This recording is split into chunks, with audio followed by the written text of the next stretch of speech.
The first time Elijah wore his handmade shoes to school, they laughed, loud, ruthless, and he didn't explain. Not the denim from his uncle's jeans, not the rubber soles cut from thrown-out sneakers, not the blood-stained fingers that stitched them. He just kept walking. What began as humiliation became a quiet revolution, one pair at a time. From a trembling boy drawing circles in the back of an art room to a global design icon who built space for every kid ever told they weren't enough, Elijah Moore didn't chase applause. He stitched through it. And the world it followed.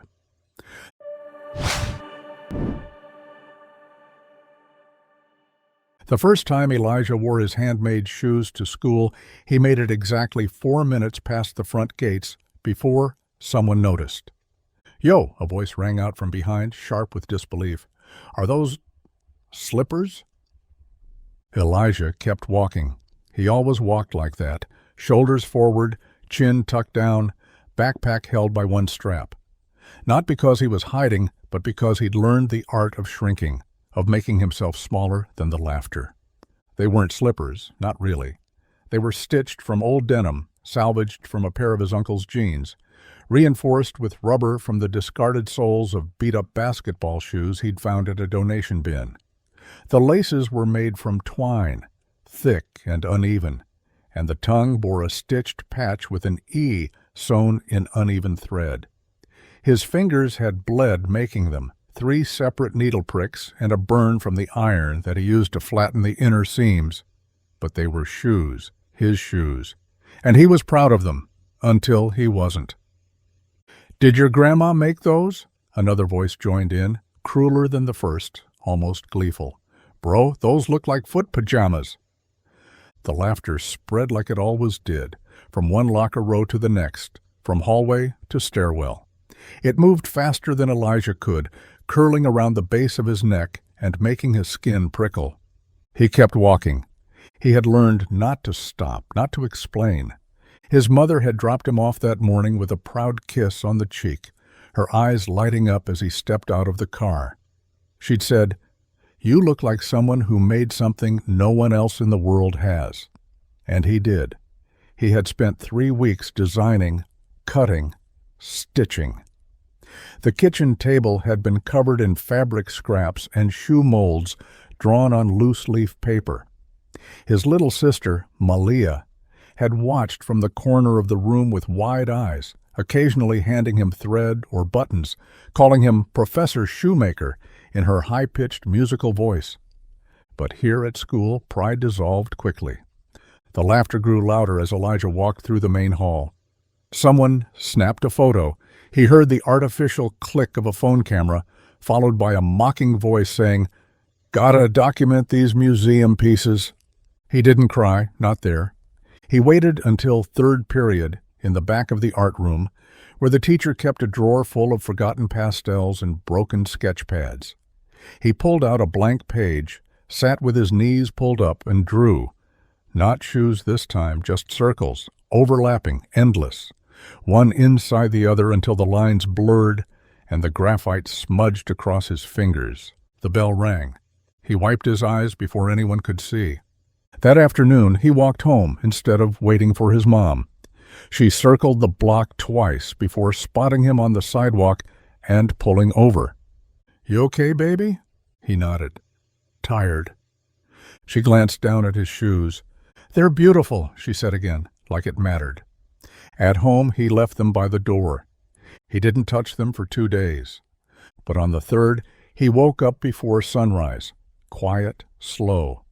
He carried them into the garage, pulled the old wooden crate closer to the window for light, and sat. This time, he started with a base cut from an old backpack. The material was firmer. He worked slowly, threading the sides with a leftover paracord, double-stitching the toe cap. It took him 7 hours to get it right. His mother brought him lunch he barely touched. Malia peeked in, resting her chin on the doorframe, her fingers stained with peanut butter from a sandwich she held like a trophy. When he finished, he stared at them. They looked nothing like store-bought shoes, but they looked like him. He wore them again the following week. This time, fewer people laughed. One girl, quiet, a transfer student who always sat in the second row of his English class, tapped him on the shoulder after class and said, "Did you make those?" He nodded. She smiled. "They're dope." It was the first compliment he'd received in a while that didn't sound like a setup. After that, Elijah made more. He scavenged for materials after school: canvas from a tattered tote bag, vinyl from a broken umbrella, old leather jackets with cracked sleeves. He spent weekends experimenting, testing glue, reworking tongue shapes and collar heights, teaching himself from YouTube videos and a few library books that smelled like dust and time. His mother found an old Singer sewing machine at a garage sale and surprised him with it on a Saturday morning. He cried then, not because it was extravagant, but because it meant she believed in the thing he wasn't ready to say out loud. He was 16, he didn't have a brand, he didn't have money, but he had hands that could build something from nothing. And slowly, people started to notice. Not the popular kids, not yet. But the girl from English told a friend, and that friend told her cousin, and by spring he had 3 orders: custom designs, one in olive green, one in navy with a white toe, and one in mismatched denim panels. He didn't charge much, just enough to buy better thread, stronger needles. He started photographing them on his mom's phone, using a sheet of white poster board as a backdrop. He created an Instagram account, Souls by Lee Ja, and uploaded 3 photos. The captions were simple: one of one, handmade, built not bought, no hashtags, no marketing. He got 12 likes, then 20, then nothing for a week. But he kept going. Then everything changed. He posted a pair made from canvas and bike tire rubber, stitched in white with a crimson lace weave. He'd layered the midsole with painted cork, added a tab on the heel with the number 12. His age when he made his first sketch. The photo got 300 likes, then 800. A sneaker blog reposted it. Then a streetwear collector with 70,000 followers shared the photo with the caption, "I don't know who this kid is, but these go hard." Elijah's inbox exploded. He got 42 DMs overnight. Some were compliments, some were inquiries. One was a video, an unboxing clip of someone reacting to his latest design with stunned silence, followed by, "Bro, these feel like Basquiat meets Nike. Who is this kid?" And then came the message. It was brief, from a verified account, a name Elijah had seen in GQ, on runways, in headlines. He read it 4 times before breathing. "Your work stopped me mid-scroll. I don't say that lightly. DM me if you're willing to talk. Would love to discuss purchasing your recent design. August Leroy." Elijah stared at the screen for so long, the phone went to sleep in his hand. His mom found him still sitting on the garage floor an hour later, mouth slightly open, the shoes in his lap. He looked up. "Mama." "What is it?" "I think someone famous wants to buy my shoes." Elijah didn't sleep that night. He lay in bed, phone pressed to his chest, heart pounding in sync with the quiet hum of the ceiling fan. The message from August Leroy, the August Leroy, stayed at the top of his screen like a dream he was afraid might disappear if he blinked too hard. Every time he closed his eyes, he saw flashes of runway shows, magazine covers, and the sleek, angular designs Leroy had built his empire on. This wasn't just a compliment. It was an invitation. A hand extended from a world Elijah had only ever known through cracked screens and YouTube documentaries. Around 2 a.m., he typed a reply, then deleted it, then tried again. "Thank you, I'm honored. I'd be happy to talk." He hit send and immediately regretted every word. But a reply came back 6 minutes later. "Let's connect tomorrow. I'll have my assistant set up a video call. What's your availability?" He stared at the screen, blinking, then somehow typed back, "After 4. I'm at school before then." He wished he could unsend the last part. It sounded small, immature. but it was the truth. The next morning, he walked to school in his newest pair, black canvas with white stitching, silver eyelets he'd salvaged from a windbreaker, and a sole layered with patterned grip tape. He had scrubbed them clean the night before and stuffed them with paper to hold their shape. Each step felt like a declaration. Not confidence exactly, but something like it. A new kind of weight beneath him. At school, a few kids nodded toward his feet. A junior named Malik, usually the first to mock, stared a moment longer than usual, then muttered, "Not bad," before turning away. Elijah didn't reply. He didn't need to. By the time the last bell rang, Elijah's hands were shaking. He rushed home, bypassed dinner, and cleared the garage work table like it was a boardroom. He propped up his mother's phone against an old coffee mug, stacked a few shoe boxes behind it for height, and sat down in front of it, wearing a plain sweatshirt and the cleanest pair of jeans he owned. At exactly 4:17 p.m., the video call connected. First came the assistant, a woman named Pilar, efficient and polite. Then, 2 minutes later, the screen shifted. There he was, August Leroy. Wearing a dark-collared shirt, eyes framed by gold-rimmed glasses, his background blurred but still recognizable. Gallery walls, soft lighting, design boards stacked in the distance. "Hi, Elijah," he said. "It's good to meet you." Elijah's throat closed. "Hi, thank you. You too." "I've seen a lot of designs," August said. "I get tagged in prototypes and sketches every day. But yours made me stop. You're doing something I haven't seen in a while. Not just originality, soul, story. They feel like they came from somewhere real." Elijah could barely process it. I like to make things out of what I can find." "Exactly," August nodded. "That's why I reached out." He reached off screen and returned with a printout, Elijah's photo, the pair made from canvas and bike tire rubber. "I want to buy these," August said. "But more than that, I want to know your process, your headspace. What makes you cut where others don't? Why denim? Why cork? Why the asymmetry in your soles? Those are design choices, not accidents." Elijah felt like his skin was on fire.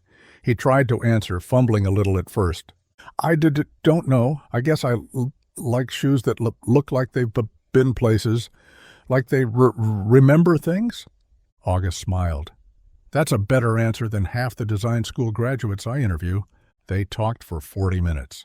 By the end, Elijah had agreed to send the pair by courier, fully compensated, and sign a simple artist release. August wanted to feature them in an upcoming showcase, New Voices in Design, a private, curated event hosted in Los Angeles.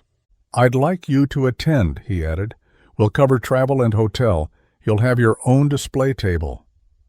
Elijah blinked. "Me?" "You," August said. "You belong in that room." After the call ended, Elijah sat in the garage in complete silence. He could hear his mother talking softly in the kitchen, Malia humming in the bath. He looked down at the shoes on his feet, then at the ones on the table, the ones he would now have to pack and ship. They weren't perfect. There were still scuffs along the sides, loose threads near the tongue. But they were his, and someone like August Leroy saw their worth. That night he printed the shipping label 3 times, hands shaking. He used tissue paper from a dollar store gift bag to wrap them. He placed a note inside, "Made with what I had, meant to walk forward." And then he sealed the box. In school the next week, something changed. The teasing stopped. Whispers turned into curiosity. A few kids asked if he was really that Elijah from the post Leroy had shared on his Instagram story. 3 photos, no caption, just tagged. "At Souls by Elijah." Elijah didn't say much. He just nodded.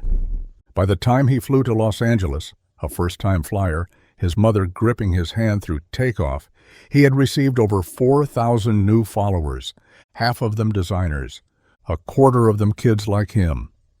The showcase was held in a converted gallery space in the Arts District. Elijah's display sat between a sculptor from Toronto and a textile artist from Berlin. His shoes were mounted on clear risers, a soft spotlight above them. At the base of the table, the plaque read, "Elijah Moore, Found Form." People stopped, not just because the shoes were different, but because they were honest. They bore fingerprints, uneven stitching, the unmistakable imprint of someone who had once been laughed at and kept making anyway. One woman leaned close to him and whispered, "My brother used to get beat up for wearing patched sneakers. He'd love these." A man from a design house offered his card. "If you ever want an apprenticeship, let me know." And then, toward the end of the evening, Auguste Leroy stepped onto the makeshift stage. He gave a short speech about innovation, about the future, and then he paused. "People think fashion moves forward with money," he said, "but it doesn't. It moves forward with meaning." He turned slightly. "There's a young man here tonight who taught me that." And then, in front of the crowd, he raised one of Elijah's shoes overhead. "They laughed at his work," he said. "Now we're asking to study it." The room erupted. Elijah stood still, too stunned to move. He didn't cry, not yet, but he would. Later, back at the hotel, when his mom finally hugged him and whispered, "See, you were never making shoes, you were making stories." And now the world was listening. When Elijah returned to Meadow Ridge, nothing had changed, and everything had. The sidewalks were still cracked in the same places. The bell above the bodega still rang twice when the door opened, and his high school hallways still smelled like floor wax and teenage sweat. But the way people looked at him had shifted. It wasn't just recognition, it was something softer, something closer to respect. He still took the back stairwell to avoid the morning rush, still kept his sketchbook folded in half inside his backpack. But now, when he walked through the halls wearing his newest pair, ash gray with orange soles cut from a yoga mat, and loop-stitched laces from shoelace scraps, no one laughed. Some people pointed. One kid asked if they were the ones from the showcase. Elijah just shrugged and said, "Nah, these are newer." During lunch that week, the art teacher, Ms. Carter, pulled him aside. "I saw the article," she said, handing him a copy of a National Design magazine with Auguste Leroy on the cover. Inside, on page 13, was a full-page feature titled "Form from Fire, the Teen Stitching New Ground." Beneath it, a photo of Elijah's shoes on a white plinth, the caption reading, "Designed by Elijah Moore, age 16. Materials, denim, paracord. Bicycle tire rubber." Ms. Carter smiled. "They want to do a student showcase here, a design club. You in?" He nodded, trying to look calm, though his heart pounded in his ears. That afternoon, Elijah sat alone in the library, scrolling through messages on his phone. A boy from Detroit wrote, "I used to tape my shoes together, now I'm making my own. Thank you." A girl in Seattle sent a photo of her feet in painted Converse with the caption, "My first Elijah-inspired pair. Not perfect, but mine." Someone from overseas wrote, "I saw your work. It made me want to make again." The messages kept coming. Not just likes, stories, moments. People who, like him, had once been laughed at, but were creating anyway. One evening, as the sun dipped below the rooftops and the streetlights blinked on, Elijah set up his garage workspace with more care than usual. He laid out fabric swatches, cleaned his sewing needles, sharpened his cutting scissors. Malia sat nearby, coloring in her notebook, humming a tune only she knew. Their mom watched from the kitchen window, arms crossed, eyes full. Elijah picked up a sheet of paper and began sketching. Not just another shoe, but a new idea, a line, a name. He wrote it carefully at the top, CM, stitched, earned, assembled, made. It wasn't a brand, it was a manifesto. He designed 6 models in 2 weeks, each one based on a memory. The shoes he wore to his first school presentation, the pair he made while his mom worked a double shift, the ones Malia spilled juice on, staining the canvas and giving him the idea for dye-washed panels. He photographed each pair in the alley beside the house, balancing them on stacked bricks or bent chain-link fencing, places that told the same story he did. Then he posted them, one at a time, each with a note. CM01, stitched from a jacket I found on 55th, rained on twice, still held. CM03, rubber sole molded from cracked skateboard grip, landed rough, walks fine. The posts didn't go viral. They went deeper. Designers started commenting, not just big names, but underground creators, small labels, art collectives. One offered to collaborate. Another asked for licensing rights. Elijah declined, kindly.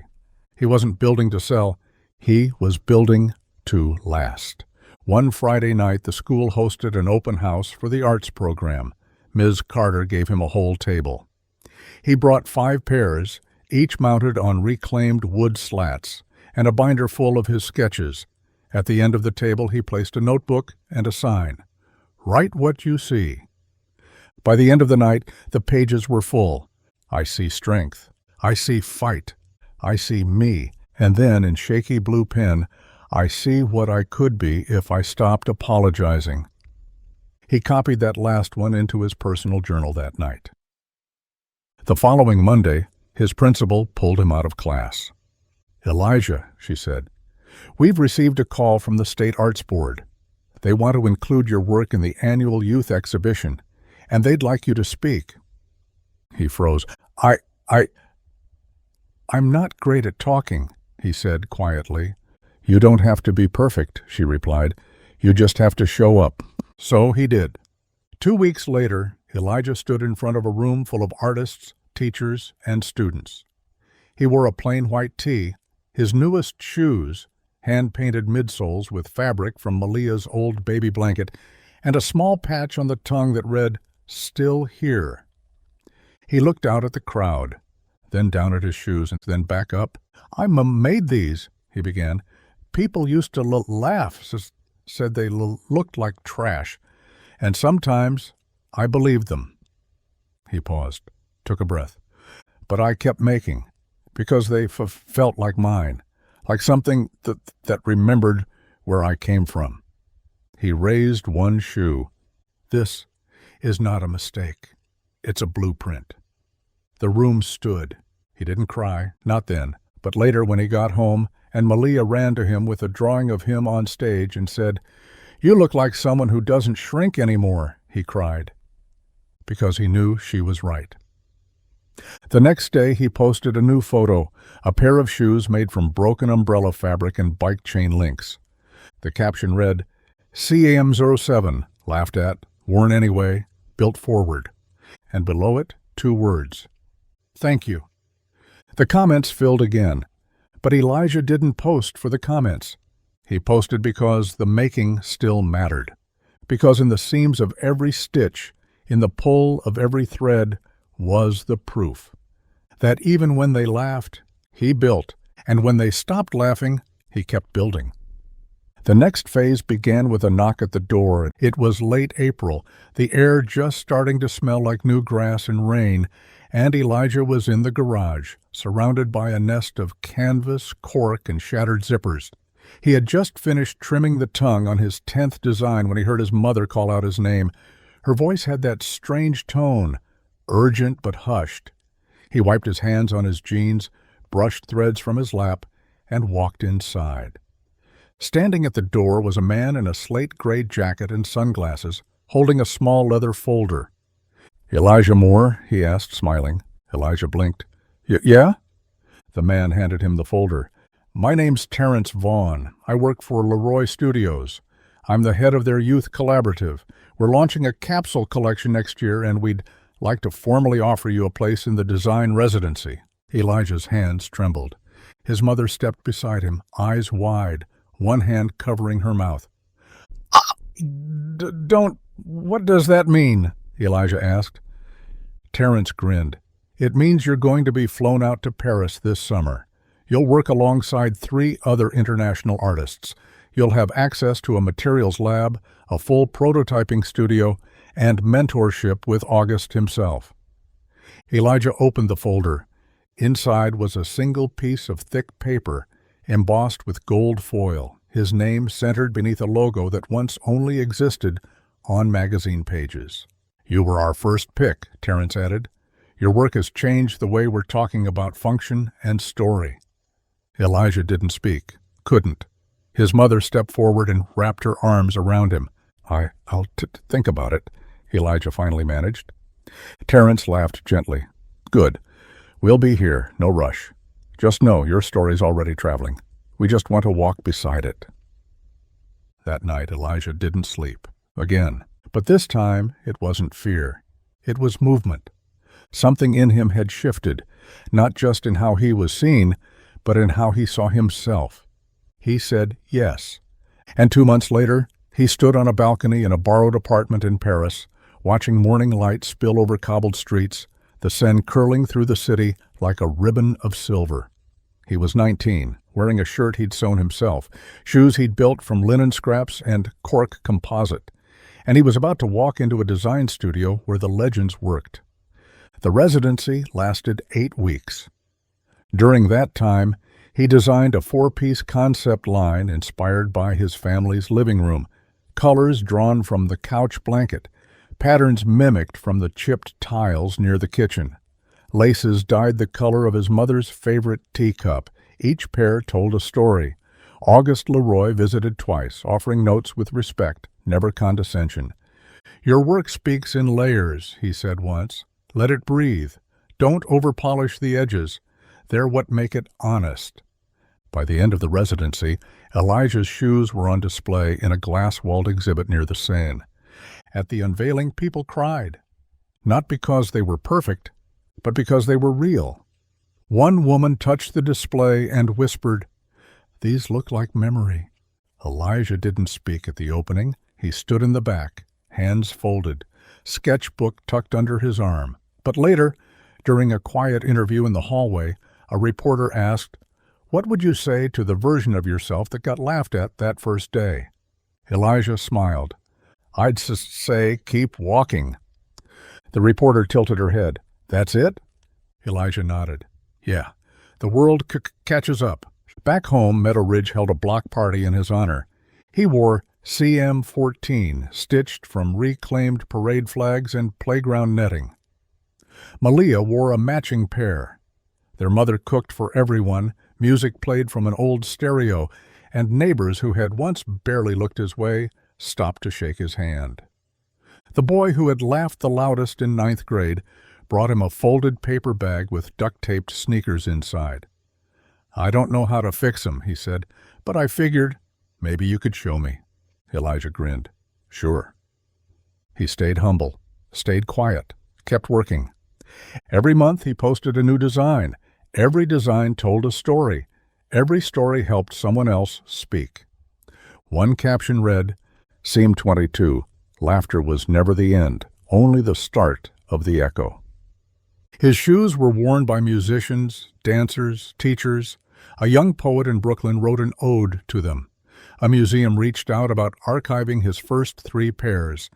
And one day he received a letter from a boy in rural Montana who said, "My dad made fun of my shoes. Then he saw your video. Now he's helping me build." That letter stayed on Elijah's nightstand, framed, because for every stage he stepped on, every award he was handed, nothing compared to that, to the quiet shift, to one voice softening another, to laughter fading into applause.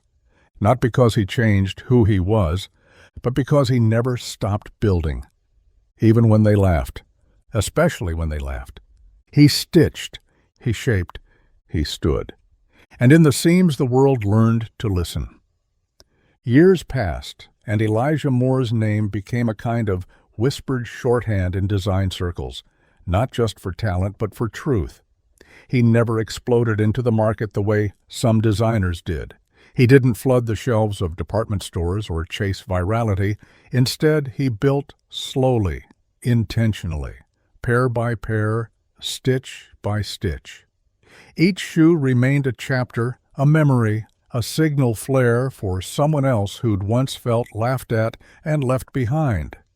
His studio, small and sunlit in a converted warehouse back in Meadow Ridge, sat 2 blocks from the school where he'd first been mocked. The town had changed, so had the conversations.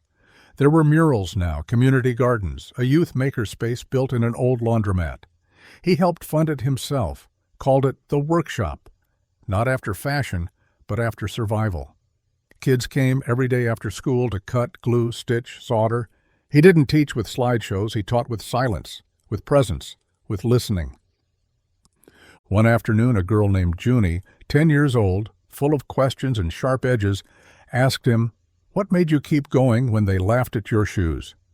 He didn't answer right away, just handed her a needle, taught her how to pull the thread tight, but not angry. Then he said, "They only laugh because they see something different. But different isn't bad. Different's just ahead." Junie wrote that on the wall behind her station, in green marker, and underlined it twice. By the time Elijah turned 25, CM had become not a brand, but a blueprint, a framework for local makers around the world. He published a book, Walk Forward, part memoir, part field journal, filled with scanned pages from his notebooks, sketches from bus rides, notes from shoeboxes. The first chapter opened with a full-page photo, his original handmade denim pair, worn and frayed, placed next to a pair of polished CM28s. The caption read, "One laughed at, one worn by the world, same hands." It hit bestseller lists. He gave every dollar of the first print run to youth arts programs. In interviews, he still spoke slowly, carefully. He'd never learned to perform. He just told the truth. In one televised panel, seated between 2 luxury fashion CEOs, he was asked, "What's your biggest success?" He looked into the camera and said, "That a kid in Alabama DM'd me last week to show me the shoes he made from cereal boxes and duct tape, and he signed his message, 'Still building.'" The host blinked. The audience clapped. In the hallway afterward, a producer handed Elijah a note. Someone had written on a napkin, "Your shoes taught me to take up space. Thank you." He kept that napkin, folded it into his journal beside Max's first drawing, Malia's colored sketch of his stage debut, and the worn shipping receipt from the night he sent his first pair to Leroy. When Leroy passed unexpectedly 3 years later, Elijah was asked to speak at his memorial. He stood before a crowd of the most famous designers in the world and said, "He didn't just see me, he stood beside me. And sometimes that's what opens the door." Then he took off the pair he was wearing, CM03, the ones that started it all, and placed them gently on the altar. Back in Meadow Ridge, they built a small exhibit for those shoes, not in a museum, in the library, next to the community board. The plaque read, "These were laughed at. Then they changed everything." Elijah still worked every day, still stitched, still paused to run his thumb along the grain of leather, the weave of canvas, the curve of a sole worn soft. Malia was in college now, studying textile design. She called him every week with updates, design challenges, ideas. She told him, "I use what you taught me, but I do it my way." He always smiled at that. That's the point. CAM50 dropped quietly. No marketing campaign.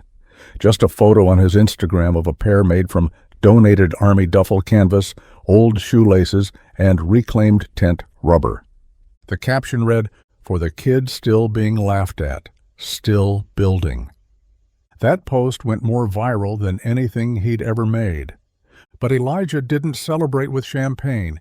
He went to the workshop, sat beside a boy who was struggling to get the glue line clean on his first build, and he said what had once been said to him, "You're not broken, you're just building." He looked at the frayed seams, the messy stitches, the too wide toe box, and smiled. Because it was starting. Again. Because every time someone laughs, someone else leans closer. Because the thread keeps moving. And Elijah? He just kept stitching. By the time Elijah Moore turned 30, his name was more than familiar. It was foundational. Not because of fame, but because of what he stood for. Because in every space that whispered, "You don't belong," he had stitched a response. A handmade answer to a question the world kept asking of people like him. Are you enough if you don't fit the mold? And Elijah had answered, one seam at a time, I'm not here to fit the mold. I'm here to make something new. His studio walls were lined with shelves, some holding finished designs, others holding memories. Shoelaces from the first pair he ever sold, a worn-out denim swatch signed by Malia, a post-it note that read, "Keep walking," in Max's handwriting. There were notebooks, too, dozens of them, pages filled with sketches, scraps of poetry, quotes from kids at the workshop, receipts with thoughts scribbled in margins, reminders to leave the fray in the fabric, truth lives there. He hadn't stopped working, he hadn't stopped listening, and he hadn't stopped remembering the boy who once sat at a lunch table alone, gripping a handmade shoe like it might protect him. That boy still lived inside him. One spring afternoon, a high school senior named Talon reached out to see him through email. His message was short, scared. I'm the only kid in my school who sews. They call me Grandma. I almost quit last week. Then my cousin showed me your shoes. Can I come to the workshop? Elijah replied personally. The next month, Talon arrived in Meadow Ridge with a duffel bag full of unfinished designs and a backpack that seemed heavier than its weight. Elijah greeted him with a pair of fresh needle packs and a quiet smile. You'll build here, he said. No one laughs where we work. Talon's first design was stitched from old flannel shirts and reinforced with coat lining. The seams were uneven, the toe caps too narrow, but Elijah stood beside him and helped him rip it apart, restitch it, rebuild. On the tongue of that finished shoe, Talon embroidered the word louder. The post of that pair received thousands of comments, but the only one that mattered came from a kid in Idaho. I wore mine today. People laughed. I kept walking. Thank you. That became the workshop's unofficial motto. Elijah had it painted above the back door in silver block letters. They laughed. You kept walking. He began traveling more, quietly, not on press tours or brand launches, but on invitation, to underfunded schools, after-school programs, youth shelters. He'd bring a suitcase of materials, some donated, some pulled from his own shelves, and sit in rooms with kids who'd never met anyone who worked with their hands for a living. He'd ask one question every time. What have you already built that nobody noticed? And the stories came pouring out. A girl in Oakland who made wallets from candy wrappers, a boy in Memphis who made sandals out of cut-up garden hose, a student in the Bronx who had re-engineered Velcro to accommodate her little brother's cerebral palsy. Each time, Elijah wrote down their names, their materials, their first steps. Then, each year, he created a limited seam release based on those young makers. 5 pairs, 5 stories. No resale value, just tribute. The shoes were auctioned, and the funds funneled into toolkits, sewing machines, starter grants. He called the line Seam Echoes. Each box included a handwritten note. They laughed at me too, so I made something they couldn't ignore. Now it's your turn. In 2031, a feature-length documentary premiered, Stitching Forward, the Elijah Moore story. It followed his journey from denim scraps in a garage to mentorship on a global scale. But the part that most viewers remembered, the part that made audiences weep, was a single scene. Old footage of Elijah's original shoes now housed in a glass case at the Meadow Ridge Library. The voiceover was Elijah's. They weren't perfect, but they were mine, and I walked in them anyway. At the film's premiere, Elijah wore Seam 01s, the original ones, restitched, preserved, not pristine, but whole. After the lights came up, a reporter asked him, "What would you say to the ones still afraid to show their work?" He looked directly into the lens and said, "Laughing fades, legacy doesn't." And that was it. That quote circled the world. It appeared on classroom walls, sewn into the linings of coats, printed inside shoe tongues of limited seam releases. It was tattooed on wrists, on ankles, across the backs of necks, because people understood. They understood that laughter is temporary, but the courage to create, that lives forever. Elijah never stopped sewing, never stopped mentoring, never stopped reminding the world that handmade isn't a flaw, it's a fingerprint. One that says, "I was here, I tried, I stitched through the silence, and now you see me." And even after all the runways, all the accolades, all the names that wanted to stand beside his, Elijah still ended most of his days the same way. At his workbench, quietly bending thread, hands steady, shoes waiting. And somewhere in the world, someone laughed a little less, because he had walked first. On the evening of his 35th birthday, Elijah Moore stood alone in his studio, watching the rain bead softly against the windows. The space smelled like glue and canvas and something older, something warm. His hands were stained with dye, and his apron carried the wear of years.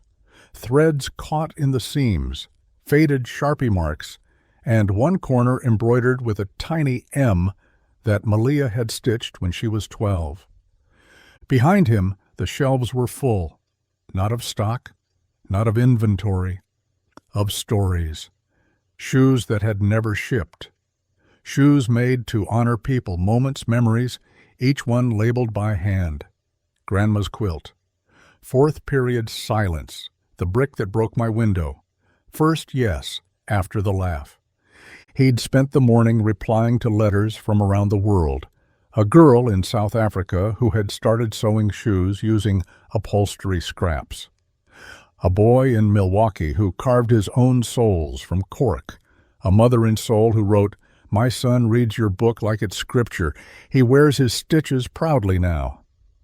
These messages didn't surprise Elijah anymore, but they still quieted him, still brought a kind of ache he welcomed, a full one, the ache of being understood after years of being overlooked. He looked down at the bench before him, at the newest design still in pieces. The upper was made from woven straps of an old seatbelt. The sole was pressed rubber from a discarded fire hose. The tongue was layered with canvas cut from his childhood bedsheet, the one with the stars that never quite aligned. He hadn't named the pair yet, but he would. Later, when the story finished writing itself in his hands. That night, there was a knock at the door. He opened it to find Max, grown now, and working as a speech therapist in the same school they once walked through as quiet boys with full hearts. Max held a box and a grin. "You think I'd forget?" he said. Inside the box was a single shoe. Elijah blinked. "You made this?" Max nodded, almost shy. "First one. Took me 4 months. It's clunky, lopsided. I broke 3 needles, but it's mine." Elijah lifted it gently. It was beautiful. Not in spite of the flaws, but because of them, just like the first pair Elijah ever wore through the hallway to the sound of laughter. He sat down on the floor and set Max's shoe beside his own. Then he looked up, eyes bright, and said, "We start a line together." Max laughed. "You sure?" Elijah nodded. "Same laces, different paths." And so they did. They called it Second Walk. The tagline, "First we were seen, now we build space for others." The shoes weren't limited, they weren't expensive, they weren't even new, really. They were stitched from the scraps of other people's beginnings, submitted by kids from around the world. Each pair came with a card, handwritten, signed by the child who donated the fabric, with a message like, "These came from my dad's coat, he doesn't need it anymore, he's better now." Or, "This was my baby blanket, it has holes, I made it through." Every release sold out, but Elijah never celebrated with launch parties or influencers. He celebrated by flying to small towns and forgotten corners and kneeling beside kids who hadn't found their voice yet, by handing them a needle, by saying, "Show me where you started." He never wore a watch. He always wore the same bracelet Max gave him on the day of their first seam drop, a twisted cord, rough and gray, with a single tag. Etched into it, "Keep walking." And he did. Until the end. Years later, when he passed quietly in his sleep, the world paused, not in noise, but in stillness. In classrooms, kids pulled out sketchbooks. In studios, designers touched their tools a little more gently. In towns like Meadow Ridge, people walked a little slower. They walked like Elijah. And on the walls of the workshop, where his first bench still stood, a new quote was added above the door. "They laughed at first, so I built a place where no one ever would again." And beneath it, small words from a now-grown Malia stitched in thread, the color of rain. My brother never needed the world's permission. He gave it to himself, then passed it to the rest of us. Elijah Moore's shoes never changed the world, but they changed the ones who wore them, and the ones who built them after, one pair at a time, still walking. Elijah's legacy didn't live in glass cases or fashion halls. Not really. It lived in the everyday. In a boy tying laces made from backpack straps, in a girl tracing her first soul outline on cardboard, in a kitchen with no table. It lived in hands too young to vote, too poor to purchase, too quiet to be called bold. And yet, through Elijah, they were heard, they were seen. After his passing, a letter surfaced, one he had written years before and left in a sealed envelope tucked into the first notebook he ever filled. It was addressed simply, "To whoever comes next." It read, "You will be laughed at. Maybe not loudly, maybe not with words. Sometimes the laughter is silence. Sometimes it's doors that stay shut, heads that don't turn, shoulders that don't open. But don't let that laughter tell your story. Let your stitches do that. Let every seam remind you that building something from scraps is an act of resistance, of truth, of memory. You do not need to be clean to begin. You do not need permission to speak. You only need to stay. Stay at the bench. Stay in the mess. Stay with the version of yourself that still believes your hands can create what your voice is too scared to say. You're not too late. You're not too loud. You're not too quiet. You're exactly right. Keep walking. The letter was printed on posters and hung in school art rooms around the world. In one classroom in Phoenix, a boy named Micah, 12 years old, elbows too big for his desk and dreams bigger than the room, copied that last line into the inside of his binder. He would go on to launch a line called "From Floorboards," made entirely from fabric found in homes lost to foreclosure. In every interview, he would say the same thing. "Elijah taught me that broken isn't the end of the story. It's just where the good parts start." In Chicago, a girl who had once hidden her doodles in math workbooks started sewing bags from old tarps. She named her shop Stitch Quiet.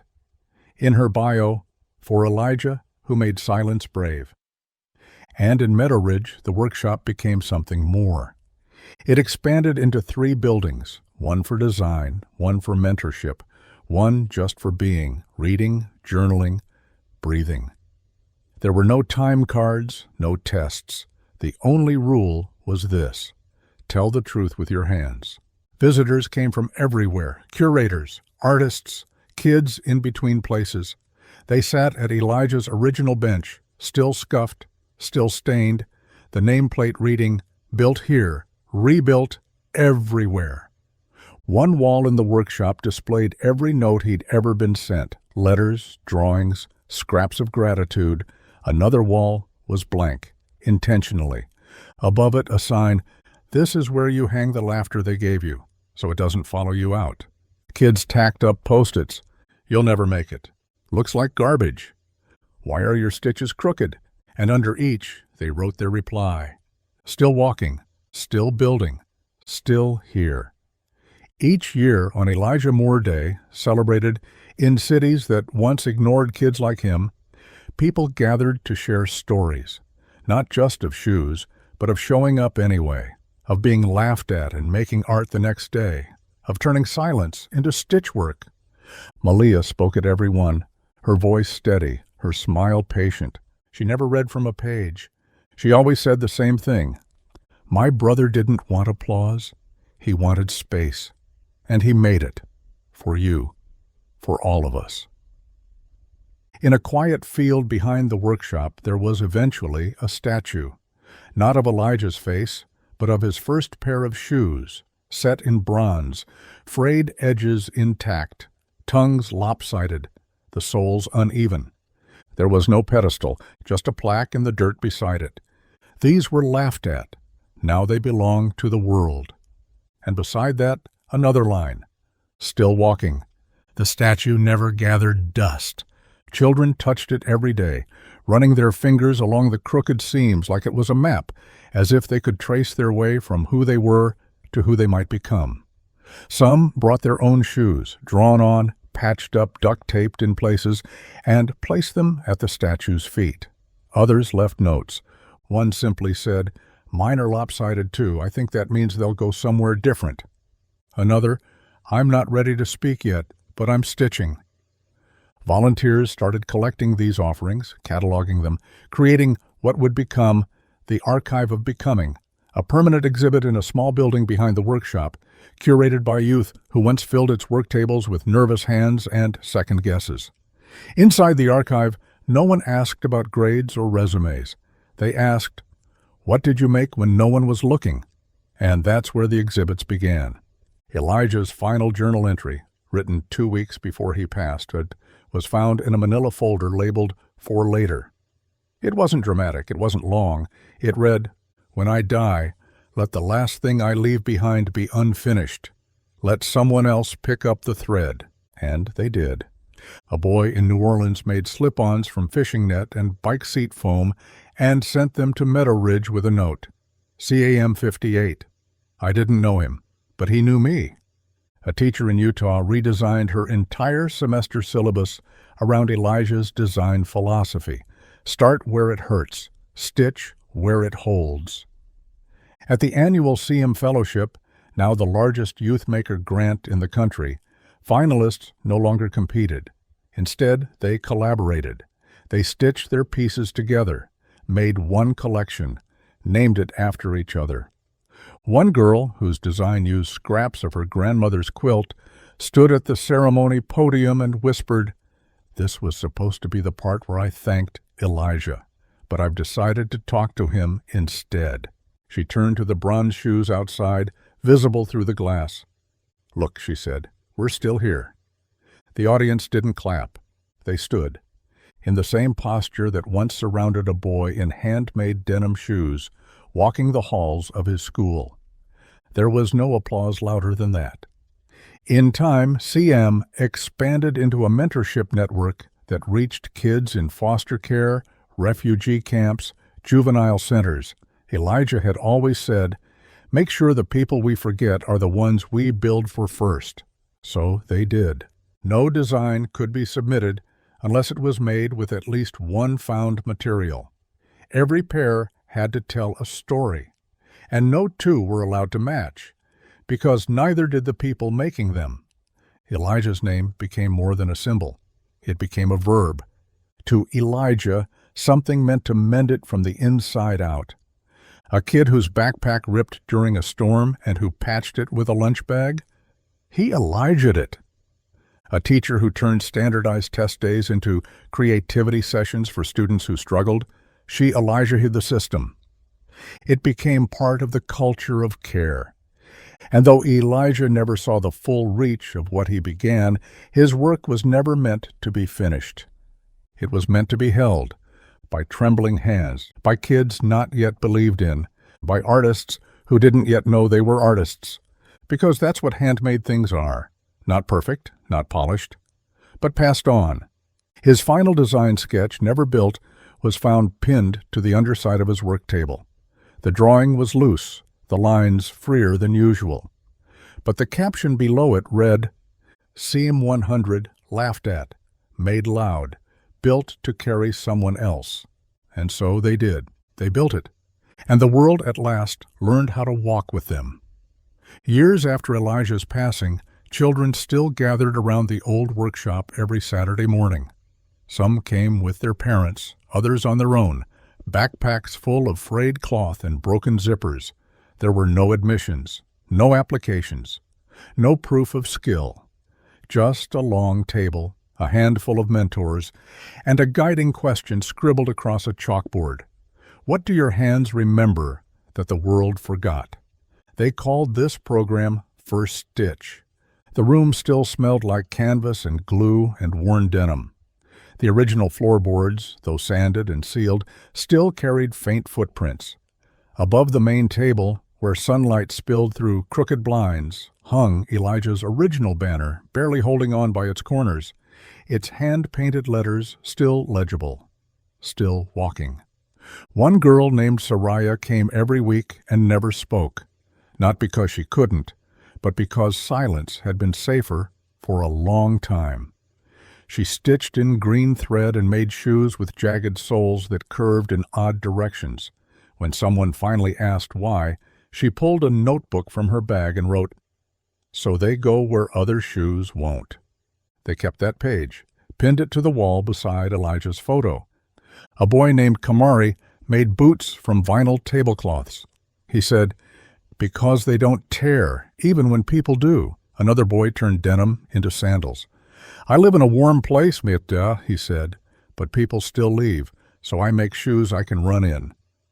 Each child told the truth with their stitches, and every time someone tried to make a perfect pair, a mentor would point to Elijah's first design in the corner display case and say, "These started everything. They're not perfect. They're real." No one ever argued after that. The display case, built from scrap pine and bolted to the floor, held Elijah's first shoes, patched, soft at the heel, laces uneven. Each month, one child was selected to open the case and hold them, not to wear, but to feel. They called it the weight, and each child who held them wrote a single sentence in a journal that sat beside the case. "They feel like mine." They don't laugh. They carried him. They'll carry me. Over time, those journals filled shelf after shelf. So they began digitizing them. The Archive of Becoming created a virtual gallery where anyone could read the entries, see the shoes, and upload photos of their own designs. Submissions came in from Guatemala, from Detroit, from villages outside Lagos. Children uploaded photos of shoes made from potato sacks, from shipping foam, from broken basketballs, and each pair told the same story. They laughed at me, so I built something that spoke louder. The Elijah Moore Scholarship grew into an endowment, funded not by corporations, but by micro-donations. $5 from a grandmother in Arizona, $10 from a former teacher in Ohio, $15 from a boy in Tokyo who said, "My stutter stops when I sew." The scholarship wasn't just for fashion students, it was for makers, for rebuilders, for those who'd once been told that handmade meant not enough. Every recipient received a box on arrival. Inside, a pair of Elijah's shoes, replicated in form but never polished, and a letter printed on craft paper. This is where you begin, not because you've earned it, but because you never stopped even when no one clapped. Now we're clapping, quietly, but all at once. One year, during the anniversary celebration in Meadow Ridge, Malia took the stage. She was a full-time artist now, a mother of two and the director of the workshop. She didn't wear designer heels or professional flats. She wore her brother's seam 17s, tattered, dyed in patchy yellow, toe box stained from spilled paint. She stood beneath the tree they'd planted the day they buried him and said, "Elijah never built a brand. He built a way through." She held up one of his old notebooks. He wrote once, "I used to think I had to finish something to prove I was worth listening to, but now I know. Just trying is loud." And the crowd, hundreds of kids, parents, teachers, stood in complete silence. Then one child, no older than 8, stepped forward with a pair of shoes wrapped in newspaper. "I made these," she said, hands shaking, "from a jacket my dad left behind. I want them to walk farther than he did." Malia took them, knelt, held them like they were sacred. "They already have," she said.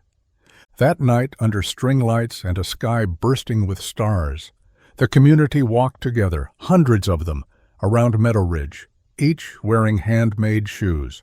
Some squeaked, some flapped. Some left streaks of glue across the pavement, but all of them walked. The sound of laughter echoed, real laughter, not the kind that mocked. And at the center of it always was Elijah. Not in marble, not in gold, but in footsteps, still walking. In a quiet corner of the workshop, where the floor dipped slightly and the ceiling sloped low with age, there was a chair no one ever sat in for long. It was old, wooden, splintered in one armrest, the legs uneven, and yet every person who came through seemed to pause beside it. Sometimes they'd set their bag down there, sometimes they'd drape a half-finished shoe over the back, but mostly they'd just rest a hand on it, like it meant something, like it held something, because it did. That was Elijah's chair, the one he'd used when stitching through storms, when no one believed, when his hands ached from holding the needle too long and his hope wore thin like frayed laces. And though the cushion had long since flattened, though the grain had faded beneath palms pressed with questions, the chair remained unchanged. A teenager named Rue, 16, angry, brilliant, once sat in it without knowing. She'd argued with a mentor about design rules, about symmetry, about making it look right. She sat, fuming, and began pulling thread too tightly, frustrated. And then she looked down. There, carved into the underside of the armrest, in shallow, shaky letters, were 3 words, "Still worth making." She didn't know who had etched it, but something shifted. That night she stayed until closing, made a pair of boots from mismatched curtain fabric, wrote "loud" on one sole and "enough" on the other. When she laced them up, she whispered, "Thanks for the chair." It wasn't the only story like that. Kids came in with court orders, with social workers, with one shoe on and one missing, and they found the tools, the table, the thread, but most of all, they found the space Elijah had left behind. And the space was enough. One boy arrived wearing socks in silence. He didn't speak for days, just watched. Until one afternoon, he picked up a strip of leather and wrote on it in chalk. "My uncle called me trash, so I'm turning this into treasure." He stitched that piece onto the heel of his first design, called the shoe Proof. He never missed another session. Elsewhere around the world, Elijah's impact moved in quiet revolutions. In a refugee camp in Lebanon, children stitched shoes from canvas tents destroyed in storms. In a reservation town in Montana, teens wove soles from corn husks and painted them with family names. In a prison art program in Ohio, inmates created sandals from laundry bags and filed toothbrushes into eyelet tools. They called them freedom pairs. When a journalist asked the program leader why they followed Elijah's methods, he said, "Because he didn't teach us how to sew. He taught us how to keep going." Elijah's notebooks became curriculum. His sayings became mantra. Wear what carries you. Walk like someone's behind you, because someone is. Let the world see you unfinished. They'll fill in the rest. Every year on what would have been his birthday, cities across the globe celebrated Seam Day. No speeches, no spotlights, just kids gathering in corners, classrooms, garages, rooftops, wherever thread met hand and story met soul. They made, they stitched, they shared. They wrote notes and left them inside shoes that would never be worn. You don't know me, but I know you've been laughed at too. This is stitched from the time I got called a mistake. Look at it now. Walk further than I did. And still the steps continued.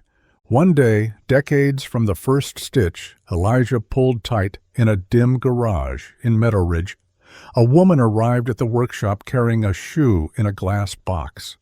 The shoe was cracked, the canvas yellowed, the laces stiff with time, but it was the first one, Elijah's first. She held it up to a class of new makers, none of whom had ever met him, and said, "This was laughed at." She set it down, then reached into her bag, pulled out her own shoes, vibrant, uneven, stitched from hospital gowns and graduation robes. "And this," she said, "is what I made because he didn't stop walking." She passed the shoe around, let them hold it, let them feel the weight of it. When it returned to her, she turned it upside down. On the sole, someone had written in faded ink, nearly gone, "They laughed. I laced anyway."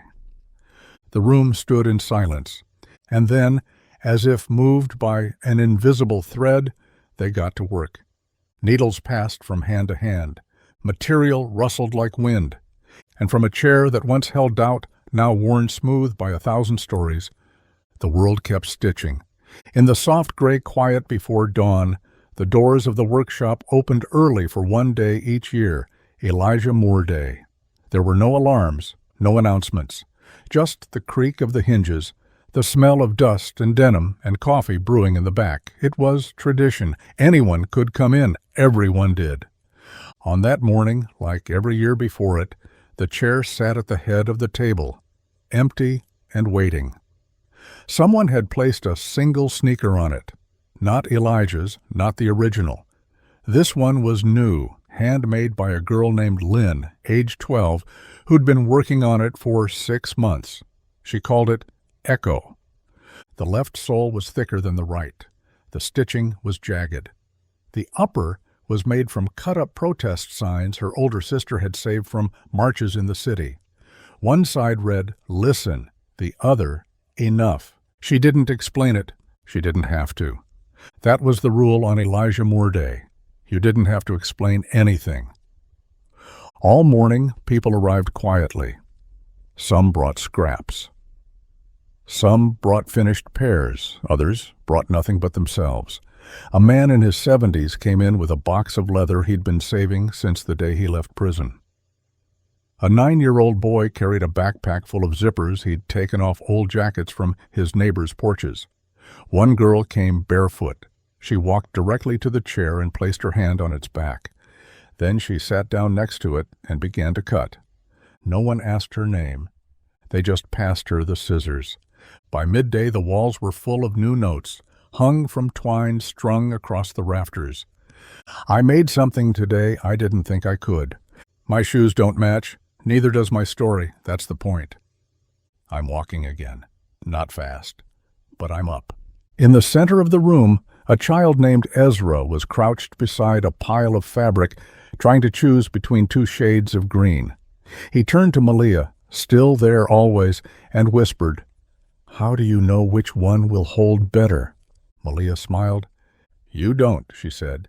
"You stitch it and find out." Outside, a small crowd began to form. They had come from places like Oakland and Omaha, from Paris and Sao Paulo. Some were artists, some were teachers. Many were just people who once saw Elijah's name on a pair of shoes and thought, maybe I could make something too. At 3:42 p.m., Elijah's documented time of birth, the bell above the door rang once, and everyone in the room paused. This was the moment. The moment someone, anyone, was invited to speak. A boy named Ray stood. 17, broad-shouldered, shy. He held up a pair of sneakers stitched from a military duffel bag and a pink dress shirt. "My dad wore the bag," he said. "My mom wore the shirt. They left me behind. I walked in socks for most of high school. Then I found Elijah." He paused. "These aren't pretty, but they're strong." He set them on the table. "I'm still walking, and I think I finally want to be seen doing it." Someone clapped. Then another. Then everyone. Not loud, not long, just enough. That night, when the last shoes were tucked away, when the floor had been swept clean and the final notes had been clipped to the twine, Malia returned to the chair. She sat down, opened the newest notebook, wrote 3 words, still not done. She closed the book, left it on the table. and walked out into the night. Outside, a child was waiting with a pair of shoes in their arms, still unstitched, the edges raw, the soles barely taped in place. They looked up at her and said, "I don't know where to start." She knelt, took the shoe in her hands, and smiled. "Neither did he," she said, "but he didn't wait for perfect," and together they stepped back inside, back into the place Elijah built, back into the silence that always made room, and with hands steady from generations of courage, they threaded the needle. The morning after Elijah Moore Day, long after the chairs were stacked, and the scissors cleaned, and the chalkboard erased, a little girl named Kira snuck back into the workshop. She was 7. She had a gap between her front teeth, a notebook full of doodles, and a pair of shoes she hadn't dared show anyone yet. She crept through the back door, her hand clutching the cardboard soles she'd cut out of an old cereal box. They were soft, uneven, with holes punched clumsily along the sides where she planned to sew her shoelaces made from the string of a broken hoodie. She didn't want to speak, didn't want anyone to ask her why she'd chosen cereal boxes, or why the shoelaces didn't match, or why the left sole had a heart drawn on it in purple ink. She just wanted to leave them somewhere quiet, somewhere they'd be safe. She found the statue, Elijah's first shoes, cast in bronze, still standing at the edge of the courtyard beneath the tree that bloomed red every spring. Around its base were other shoes, some real, some sketched on folded paper, some left by past visitors who hadn't had the words either. A boy had once left a single baby shoe, frayed and clean. A girl had once left a note. "My shoes weren't built to run, but I'm still going." Kira placed hers gently beside them. She stepped back, stared. She wasn't sure what she'd expected. A light? A voice? A whisper in the leaves? She just knew it felt right. She turned to leave. But then a sound, footsteps soft on the bricks behind her. It was an older boy, maybe 15, with brown curls and sleeves rolled up to the elbows. He had thread wrapped around one wrist like a bracelet. "You made those?" he asked. Kira froze, looked down, nodded. The boy walked over, squatted beside the shoes, picked one up gently, turned it over in his hands. "They've got a curve to them," he said. "Not a mistake. Some shoes are meant to lean into the turn." Kira looked at him. "What if I mess them up?" The boy smiled. "Then you keep going. Elijah did." He set the shoe back down. She followed his gaze to the statue. "You know," he added, "those ones? People laughed at them." She nodded slowly. "I know." "But they didn't stop him." "No." "So why should it stop you?" Kira blinked. Then finally, quietly, she said, "It shouldn't." The boy offered her his hand. "Come on," he said. "The bench is still open." She hesitated, looked back at the shoes once more, then followed him. Inside, the workshop glowed in the early sun. Dust in the air, the smell of rubber and leather and hope. She took a seat, pulled out her notebook, opened to a new page, and drew her next idea. The shoelaces would be purple, the soles made from rubber bands, the sides maybe felt. She didn't know yet, but she would. A volunteer passed by, saw her, and said, "Starting something?" Kira nodded. "I think it's time." In the corner the statue stood quiet, the shoes still catching the light, still waiting for the next laugh, still outlasting it. And Kira, she bent low over the paper, tongue between her teeth, pencil moving like it meant something. Because now she knew the secret. You don't have to be ready. You just have to begin, and then keep walking. Outside, the clouds hung low, heavy with the kind of gray that makes a town feel hushed. Rain wasn't falling yet, but it was waiting, just like the world waited now. Waited differently, more patiently, as if every gust of wind carried the memory of footsteps stitched from second chances. Inside the workshop, Kira worked in silence. Her cereal box shoes had been moved from the base of the Elijah statue. Not taken, never that. just relocated with care to the shelf above the display bench where the first projects were kept. The shelf was called the starting line. Everyone had something there. Elijah's first, of course, but also Malia's first dyed canvas sandal, Junie's fire-colored combat boot made from curtain linings, Talon's mismatched pair he wore until the soles gave out. Kira's were the smallest, but the note someone had taped beside them, written in a rushed scrawl, read, "She drew the heart first." Every week now, Kira showed up early. She had a sewing needle of her own, a box of mismatched buttons, and a growing notebook she kept zipped inside a pencil pouch with Elijah's initials inked on the front. One afternoon, she asked Malia, "Do you think Elijah would have liked these?" Malia didn't look at the shoe Kira was holding. She looked at Kira. "I think he already does." Kira nodded and went back to work. Over time, her shoes got stronger. Not perfect, never perfect, but firmer. She started using inner soles from worn-out cleats, painted her laces instead of replacing them, added notes to each design for hiding days, if you have to run, made to jump puddles and get back up. Eventually, someone asked if they could buy a pair. Kira blinked. "I'm not ready." But she sold them anyway, with a caveat, "You have to write me a letter after. Tell me what the shoes did." The woman agreed. A month later, the letter arrived. It read, "They walked me into my sister's wedding. I hadn't seen her in 4 years. I thought I'd be invisible, but everyone asked about the shoes." Kira wept. Just a little. She stitched the letter into the lining of her next pair. In time, Kira grew. Her shoes started showing up on runways. Not big ones, not yet, but student showcases, gallery installations, community shows where people who had never seen themselves reflected in design finally saw fabric and thread shaped by a hand that once traced a heart in marker on cereal box cardboard. At 17, Kira was invited to speak at the annual Elijah Moore Day gathering. She stood in the same courtyard where she'd once placed her first shoes. The sky was overcast again, the same as that day, and the statue still stood without a plaque, because by now everyone knew what it meant. She stepped up to the mic, holding a pair of shoes under her arm. They were not symmetrical. They were not branded. They had no logo, but they had fingerprints, and they had history. She looked out at the crowd and said, "I don't know how to explain what I do except this. I make space for people to show up how they are. Because once, a boy did that for me." She held up the shoes. "These are called Still Becoming, because that's what I am, what we all are, and what Elijah always let us be." She placed them on the base of the statue. Next to them, she left a note.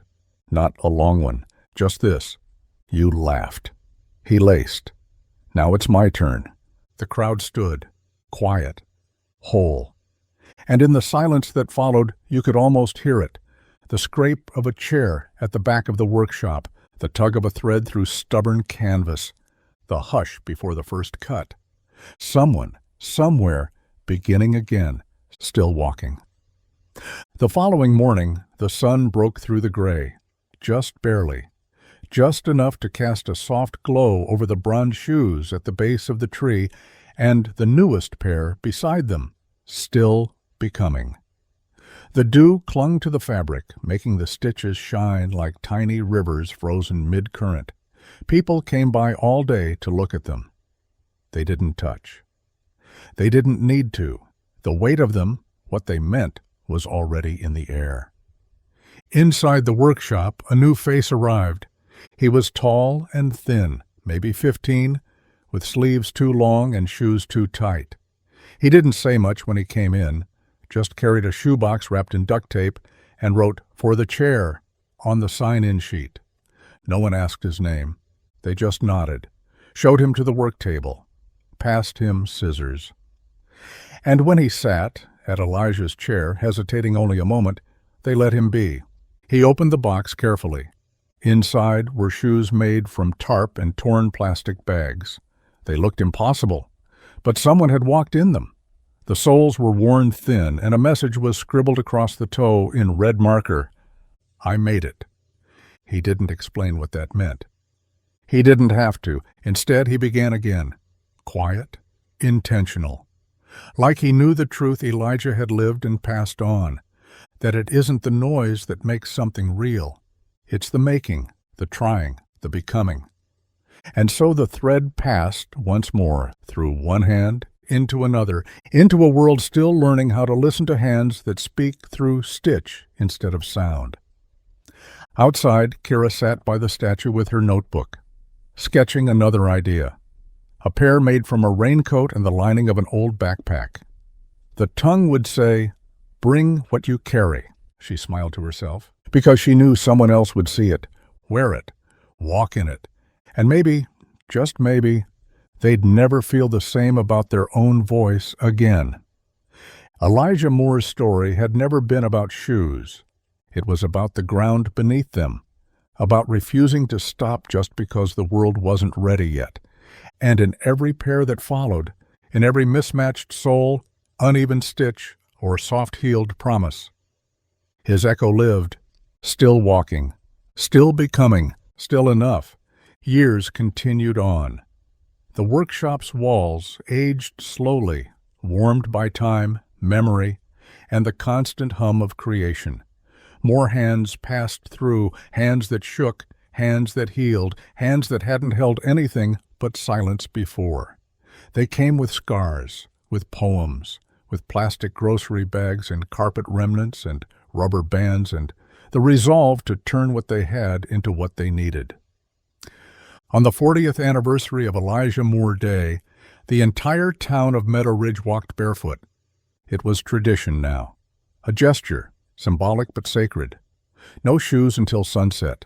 They walked to school, to shops, to church, to the river.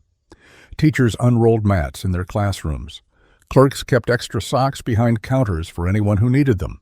And when the sun finally dipped below the horizon, everyone gathered in the center of town with one pair of handmade shoes.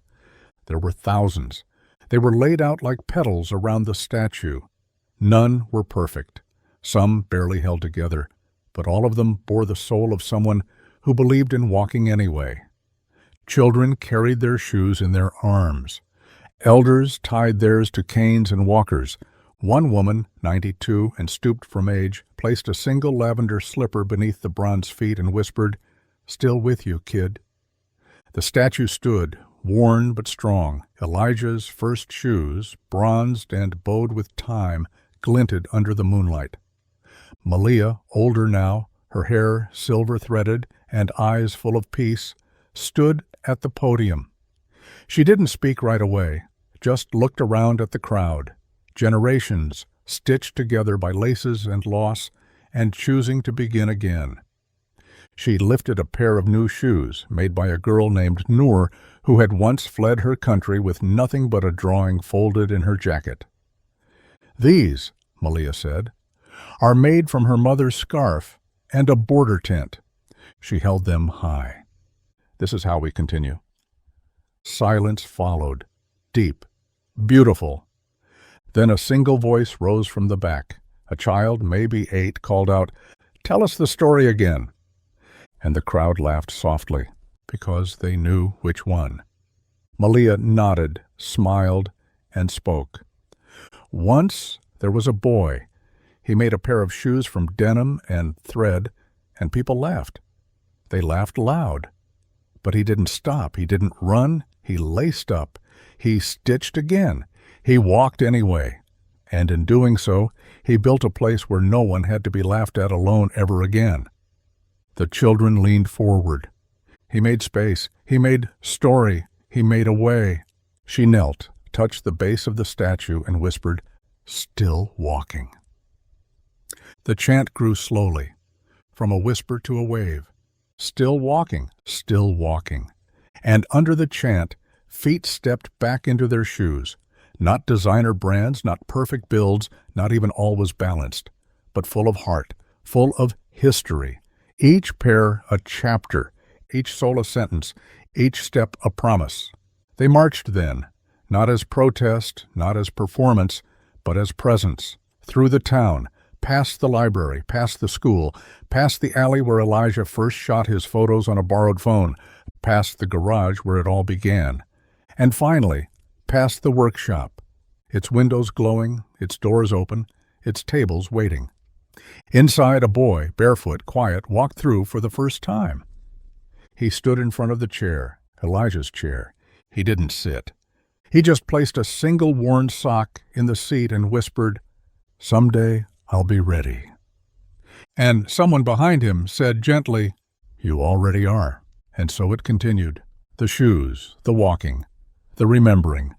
And Elijah, wherever his name was spoken, wherever a kid picked up scissors with shaking fingers and said, "I'll try," was never gone. He was in every step forward, still walking.